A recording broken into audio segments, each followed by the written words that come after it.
नमस्कार, आप देख रहे हैं एनडी न्यूज। आज हम आपको लेकर चल रहे हैं 12वीं वाहिनी पीएस बड़ी ई फतेहपुर की ओर, जहां पर आयोजित की गई थी 28वीं अंतरवाहिनी पीएस बड़ी ई पूर्वी जोन की भारोत्तोलन, योगा और पावरलिफ्टिंग प्रतियोगिता। इस प्रतियोगिता का आयोजन 25 मार्च से 27 मार्च तक हुआ, जिसमें पूर्वी जोन की 10 टीमों के कुल 230 खिलाड़ियों ने भाग लिया। आज इस प्रतियोगिता के समापन कार्यक्रम में मुख्य अतिथि के रूप में उपस्थित थे पुलिस महानिरीक्षक पीएस बड़ी ई पूर्वी zone Shri doctor Rajiv Narayan Mishra apps. उनके साथ थे 12वीं वाहिनी पीएस बड़ी ई फतेहपुर के सेनानायक श्री सर्वानंद सिंह यादव और अन्य वरिष्ठ अधिकारी। समारोह की शुरुआत में मुख्य अतिथि ने समस्त टीमों के टीम मैनेजर्स से परिचय प्राप्त किया। इसके बाद मीट ऑफ मार्शल द्वारा सभी टीमों को मार्च पास्ट के साथ ग्राउंड में प्रस्तुत किया गया। बैंड की मधुर ध्वनि ने समापन समारोह को और भी आकर्षक बना दिया। तो ये थी हमारी रिपोर्ट 12वीं वाहिनी पीएस बड़ी ई फतेहपुर में आयोजित भारोत्तोलन, योगा और पावरलिफ्टिंग प्रतियोगिता 2025 की। हमारी पूरी टीम की तरफ से सभी विजेताओं और प्रतिभागियों को ढेर सारी शुभकामनाएं। अब तक के लिए इतना ही। आप देख रहे थे एनडी न्यूज चैनल। धन्यवाद। इस 12वीं पीएसी बटालियन के इस परेड ग्राउंड में उपस्थित सेना नायक महोदय,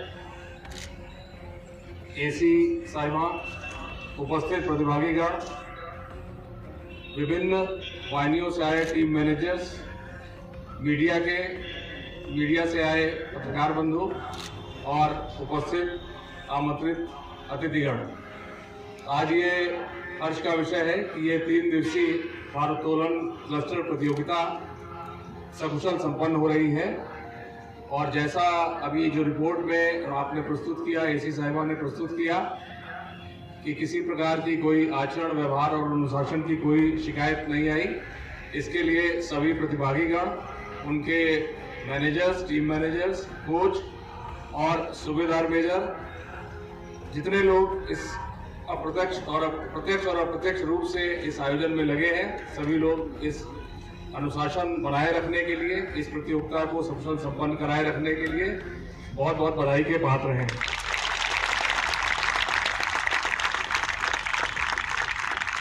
किसी भी कोई भी खेल की प्रतियोगिता हो, मैं वो बात चाहे ओपनिंग के किसी कार्यक्रम में जाऊं अथवा समापन के किसी कार्यक्रम में जाऊं, तो ये बात सभी प्रतिभागीगण से कहता हूं कि इस बात को आप अवश्य देख लें कि जब आप किसी भी इवेंट में प्रतिभाग कर रहे हैं तो आपका उद्देश्य उस खेल में अपने आप को तराशना है, निखारना है, मेहनत करनी है और आगे ले जाना है, ना कि केवल रिवॉर्ड लीव की वजह से, ड्यूटी से बचने के लिए, या ये कि हमको कोई उसका और कोई अतिरिक्त लाभ मिले। जो ये उद्देश्य है, अगर इस उद्देश्य से आप प्रतिभाग करेंगे तो वो आप अपने साथ अन्याय करते हैं और किसी ऐसे खिलाड़ी के साथ जो जेन्युइन है और टीम में उसकी भावना है कि वो आगे ले जाए, मेहनत से उस खेल में अपना योगदान दे, उसका आप हक मारते हैं। तो मुझे उम्मीद है कि जितने यहाँ पर प्रतिभागीगण हैं वो इस उद्देश्य से नहीं आए हैं कि केवल उनको रिवॉर्ड लीव अथवा किसी ड्यूटी से बचने की चेष्टा में यहाँ पर प्रतिभाग कर रहे हो। ऐसी मुझे उम्मीद है और ऐसी मेरी अपेक्षा है कि भविष्य में इस प्रकार की कोई बात सुनने में या देखने में या जो प्रशासनिक रिपोर्ट जाती है उसमें दृष्टिगोचर नहीं होगी। जब आप खेल को खेलें तो आप पूरी अपने मनोयोग से बेस्ट डिलीवर करने के उद्देश्य से खेलें। अभी 2 आपके प्रतिभागियों ने, साथियों ने यहाँ पर योग के माध्यम से अपना हुनर और अपना जो एक परिश्रम है वो दिखाया। उससे आप सभी सहमत होंगे कि वो अल्टीमेट है। मैं उन दोनों जो प्रतिभागी हैं उनको बहुत बहुत बधाई देता हूं कि उन्होंने अपने काम को पूरे मन से किया है। अब उसके आगे शरीर में उससे ज़्यादा फ्लेक्सिबिलिटी नहीं हो सकती। वो मतलब उनकी योग की साधना, योग की क्रिया और निश्चित अभ्यास, यही अभ्यास आपके लिए भी जरूरी है। बहुत सारे लोग फिजिकली फिट दिख रहे हैं, कुछ कतिपय ऐसे प्रतिभागी हैं जो कि अपीयरेंस से लग रहा है कि वो उतने फिट नहीं है जितने कि एक खिलाड़ी को उनको होना चाहिए।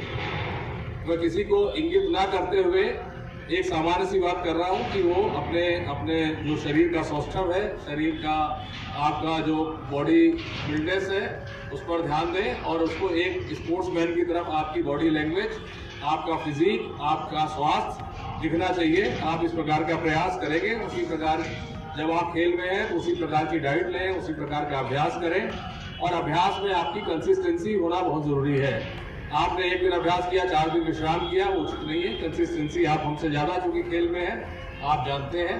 और एक सामान्य सी बात है कि किसी चीज को आपको करना हो तो आप में उसमें सतत अभ्यास तो जरूरी है, लेकिन सतत होना भी आवश्यक है। तो वो आप ऐसा करते हुए इसको आप अवश्य करेंगे। और मैं शुभकामनाएं देता हूं कि आप जो है इसी प्रकार पीएसी का, उत्तर प्रदेश पुलिस बल का नाम रोशन करेंगे और अपना उत्कृष्ट प्रदर्शन करते हुए यूपी पीएसी को, उत्तर प्रदेश पुलिस का नाम देश में रोशन करेंगे और आगे जाके विश्व में नाम रोशन करेंगे। इन्हीं शुभकामनाओं और अपेक्षाओं के साथ धन्यवाद। जय हिंद, जय भारत। प्रतियोगिता में 93 किलो वर्ग में भारत होने के जीते जोरदार तालियों से स्वागत करिए। योगा में 28 से 35 रिदमिक चेयर योगासन में 34वीं वाहिनी के खिलाड़ियों ने प्रथम स्थान प्राप्त किया गया है। तालियों से पीछे फतेहपुर वाराणसी में चल वैजयंती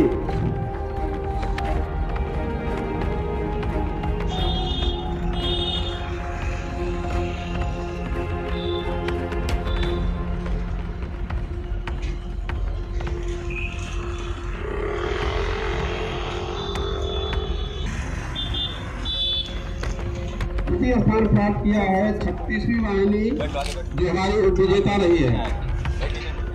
36वीं वाहिनी ने द्वितीय स्थान प्राप्त करके विजेता का स्थान प्राप्त किया हुआ है। तालियों से स्वागत करिए। तालियों से 36वीं वाहिनी रामनगर में पावर लिफ्टिंग प्रतियोगिता में द्वितीय स्थान प्राप्त किया है। और महोदय के समक्ष उपस्थित होकर सभी ग्रुपिंग कराते हुए तालियों से स्वागत करिए सभी लोग। खिलाड़ी और ग्रुपिंग कराते हुए तालियों से स्वागत करें। तालियों से स्वागत करें। तालियां कम पड़ रही।